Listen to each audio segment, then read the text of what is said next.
Study hub में आप सबका स्वागत है। दिस इज शांभवी पांडे और आज हम लोग कुछ पर्यावरण के और क्वेश्चन करने वाले हैं। तो पहला क्वेश्चन आपकी स्क्रीन पे है जिसमें 30 क्वेश्चन हम लोग कर चुके थे, 31 से करना था। तो पहला क्वेश्चन है, अपघटक जीवों का उदाहरण कौन है। अपघटक जीवों का उदाहरण पूछ रहा है। तो शैवाल, प्लैंकटन, कवक, मेढक। तो इनमें से कवक अपघटक जीवों का उदाहरण होता है। तो ऑप्शन सी इसका राइट आंसर हो जाएगा। चलिए हम अगले क्वेश्चन पे बढ़ते हैं। बैक्टीरिया किस श्रेणी में सम्मिलित है। तो बैक्टीरिया किस श्रेणी में सम्मिलित है। ऑप्शन ए दिया उत्पादक, ऑप्शन बी दिया अपघटक, ऑप्शन सी दिया प्राथमिक उपभोक्ता, ऑप्शन डी दिया द्वितीयक उपभोक्ता। तो बैक्टीरिया जो होता है अपघटक किस श्रेणी में सम्मिलित होता है। ऑप्शन बी इसका बिल्कुल सही आंसर है। ऑप्शन बी इसका करेक्ट होगा। चलिए हम लोग नेक्स्ट क्वेश्चन पे चलते हैं। क्वेश्चन नंबर 33 पे, जैव भार में कौन सम्मिलित है। क्या क्वेश्चन पूछ रहा है, जैव भार। जैव भार में कौन सम्मिलित है। तो ऑप्शन ए दिया उत्पादक, उपभोक्ता, अपघटक, समष्टजीव। तो जैव भार में क्या होता है, समष्टजीव सम्मिलित होता है। ऑप्शन डी इसका बिल्कुल सही आंसर है। बिल्कुल सही बात है, ऑप्शन डी इज करेक्ट। चलिए क्वेश्चन नंबर 34 पे आते हैं हम लोग। पारिस्थितिकी तंत्र में ऊर्जा का प्रमुख स्रोत क्या है। पारिस्थितिकी तंत्र में ऊर्जा का प्रमुख स्रोत क्या है। भूताप है कि सूर्य है कि ग्रीन हाउस गैसें हैं कि चंद्रमा है। तो पारिस्थितिकी तंत्र में ऊर्जा का प्रमुख स्रोत जो होता है सूर्य होता है। तो ऑप्शन बी बिल्कुल इसका सही आंसर है। चलिए अब हम नेक्स्ट क्वेश्चन पे चलते हैं। पारिस्थितिकी तंत्र में ऊर्जा का कौन होता है, क्या होता है, बताइए क्या होता है। क्या होता है, पारिस्थितिकी तंत्र में ऊर्जा का रूपांतरण होता है। ऑप्शन ए बिल्कुल इसका सही आंसर है। चलिए हम लोग नेक्स्ट क्वेश्चन पे चलते हैं।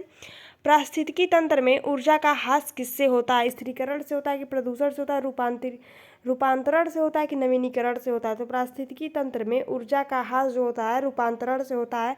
ऑप्शन सी बिल्कुल सही आंसर है। क्वेश्चन नंबर 37 पे चलते हैं हम लोग। हरे पौधे सूर्य के प्रकाश को किस में बदलते हैं। जो हरे पौधे रहते हैं सूर्य को प्रकाश को किस में बदलते हैं।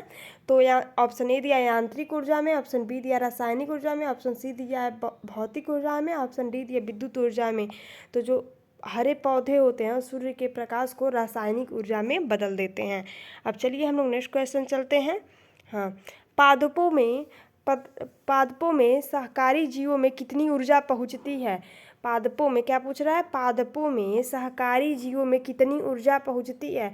10%, 20%, 30% की 1%। ठीक है, तो देखिए इसका पादपों में जो सहकारी जीवों में 10% ऊर्जा पहुंचती है। 10% का नियम एक होता है, इसी को हम लोग 10% का नियम कहते हैं। लिंडमैन ने दिया था, आप लोग याद रखिएगा, काफ़ी बार क्वेश्चन में भी पूछा जाता है 10% का नियम किसने दिया है। तो लिंडमैन ने दिया है।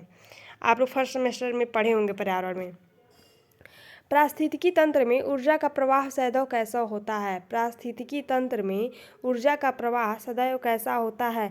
चतुर्दिशात्मक होता है, एक दिशात्मक होता है, त्रिदिशात्मक होता है, द्विदिशात्मक होता है। तो पारिस्थितिकी तंत्र में ऊर्जा का प्रवाह जो होता है एक दिशात्मक होता है। ऑप्शन बी बिल्कुल सही आंसर है। Option B is correct. चलिए हम लोग अगले क्वेश्चन पे चलते हैं। पारिस्थितिकी तंत्र में ऊर्जा सदैव किस स्तर को प्रभावित करता है। उच्च स्तर से निम्न स्तर को, उच्च स्तर से अति उच्च स्तर को, कि निम्न स्तर से उच्च स्तर को, कि समान स्तर को। तो पारिस्थितिकी तंत्र में ऊर्जा सदैव उच्च स्तर से निम्न स्तर की ओर प्रवाहित करता है। ऑप्शन ए बिल्कुल सही आंसर है। चलिए हम लोग नेक्स्ट क्वेश्चन पे चलते हैं। पारिस्थितिकी तंत्र में विभिन्न रासायनिक तत्वों का प्रवाह कैसे होता है। ऑप्शन ए दिया एक दिशात्मक, ऑप्शन बी दिया लंबवत, ऑप्शन सी दिया चक्रीय, ऑप्शन डी दिया क्षैतिज। पारिस्थितिकी तंत्र में विभिन्न रासायनिक तत्वों का प्रवाह चक्रीय होता है, चक्रीय होता है। ठीक है, तो आप लोग याद रखिएगा, ऑप्शन सी इसका बिल्कुल सही आंसर है। अब चलिए हम लोग क्वेश्चन नंबर 42 पे चलते हैं। ऊर्जा का गैर परंपरागत स्रोत कौन सा होता है। ऊर्जा का गैर परंपरागत स्रोत कौन सा होता है। पेट्रोलियम होता है कि कोयला होता है कि सौर विकिरण होता है कि नाभिकीय ऊर्जा रूपांतर ऊर्जा उत्पादक केंद्रों की विद्युत होती है। तो ऊर्जा का गैर परंपरागत स्रोत कौन सा होता है। तो सौर विकिरण होता है। इसका बिल्कुल राइट आंसर सी सही है। ठीक है, ऊर्जा का गैर परंपरागत स्रोत कौन सा होता है। तो सौर विकिरण होता है। चलिए हम नेक्स्ट क्वेश्चन पे चलते हैं।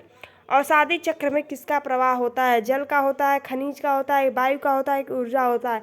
अवसादी चक्र में किसका प्रवाह होता है। तो अवसादी चक्रों में खनिज का प्रवाह होता है। ऑप्शन बी बिल्कुल सही आंसर है। चलिए हम अगले क्वेश्चन पे चलते हैं।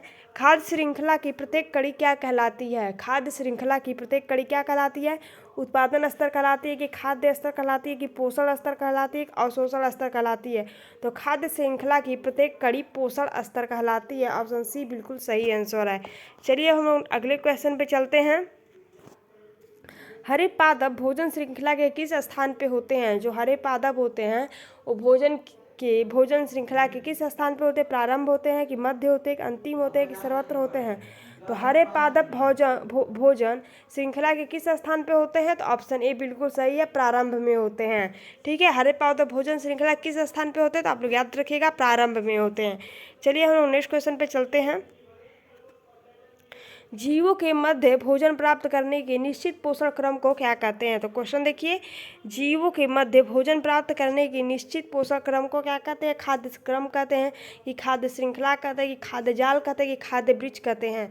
तो जो जीवों के मध्य भोजन प्राप्त करने की निश्चित पोषण क्रम होता है वो खाद्य श्रृंखला होता है। ऑप्शन बी बिल्कुल सही है, ऑप्शन बी करेक्ट आंसर हो जाएगा। चलिए अब हम नेक्स्ट क्वेश्चन पे चलते हैं। जीवों में ऊर्जा का स्थानांतरण किसके द्वारा होता है? क्या पूछ रहा है? जीवों में ऊर्जा का स्थानांतरण किसके द्वारा होता है? तो आप लोग को पता है, खाद्य श्रृंखला के द्वारा होता है। ऑप्शन सी बिल्कुल इसका सही आंसर है। ठीक है, अब देखिए 48, एकाधिक खाद्य श्रृंखला के किसी स्तर पर मिलने से क्या बनता है? एकाधिक खाद्य श्रृंखला के किसी स्तर पर मिलने से क्या बनता है? खाद्य चक्र बनता है, खाद्य जाल बनता है, खाद्य संगम बनता है कि खाद्य वृक्ष बनता है? तो एकाधिक खाद्य श्रृंखला जहाँ पे मिल जाता है, किसी स्तर पे मिल जाता है तो वहाँ पे खाद्य जाल बन जाता है। ठीक है, चलिए हम नेक्स्ट क्वेश्चन पे चलते हैं। खाद्य श्रृंखला के अंतिम सिरे पर कौन होते हैं? खाद्य श्रृंखला के अंतिम सिरे पे जो होता है उत्पादक होते हैं कि अपघटक होते हैं कि प्राथमिक उपभोक्ता होते हैं कि द्वितीयक उपभोक्ता होते हैं? तो खाद्य श्रृंखला के अंतिम सिरे पे अपघटक होते हैं। ऑप्शन ए बिल्कुल सही हो जाएगा। चलिए हम लोग नेक्स्ट क्वेश्चन पे चलते हैं। खाद्य श्रृंखला की सबसे कमजोर कड़ी कौन होती है? प्राथमिक उपभोक्ता होती है कि उत्पादक होती है कि द्वितीयक उपभोक्ता होती है कि सर्वोच्च उपभोक्ता होती है? तो खाद्य श्रृंखला की सबसे कमजोर कड़ी जो होती है, ठीक सुनिए, सबसे कमज़ोर कड़ी जो होती है वो सर्वोच्च उपभोक्ता की होती है। ठीक है, ऑप्शन डी बिल्कुल इसका सही आंसर हो जाएगा। तो गाइज आज का क्लास यहीं पे हम लोग एंड करते हैं। अगर आपको क्लास पसंद आए प्लीज़ लाइक शेयर सब्सक्राइब जरूर कीजिए और अपने दोस्तों के साथ शेयर जरूर करिएगा। Thank you so much video को यहाँ तक देखने के लिए। वीडियो बहुत इंपॉर्टेंट है तो आप लोग सारा प्लेलिस्ट चेक कर लीजिए, सब कुछ पढ़ लीजिए। Thank you so much guys.